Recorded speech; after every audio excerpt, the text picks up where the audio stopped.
High public, প্রবাসী আমরা যারা ভাবছো যে বাইরে বিদেশে থাকা খুব ভালো, খুব মজা, তাদের জন্য ভিডিওটা দেখো। এখন লাগভাগ 8টা বাজছে। কাজ ছাড়ার পরে দোকান গিয়ে গোশ কিনে এনে তারপরে পরিষ্কার করে এখন রান্না করছি।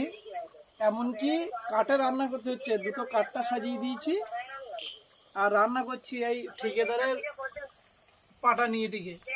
তো তোমরা দেখো, যারা ভাবো বিদেশ আসবো, বিদেশে খুব মজা, ভাই বিদেশ মজার জায়গা নয়। ধুমাই চোখ কানা হয়ে যাচ্ছে, চোখ দিয়ে নুই বেরোচ্ছে। এই দেখাও রান্নাটা দেখাও।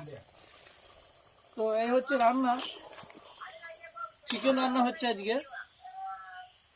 তো ভাই বিদেশ শখ শখ করে কেউ এসো না ভাই, চোখ দিয়ে দেখো নুই বেরিয়ে পড়লো ভাই। তো সবাই একটু সাপোর্ট করো, খুবই কষ্টের জায়গা বিদেশ। সবাই সাপোর্ট করো, একটু লাইক শেয়ার কমেন্ট করবে, সবাই ফলো করে পাশে থাকবে। টাটা, দেখা হচ্ছে পরে।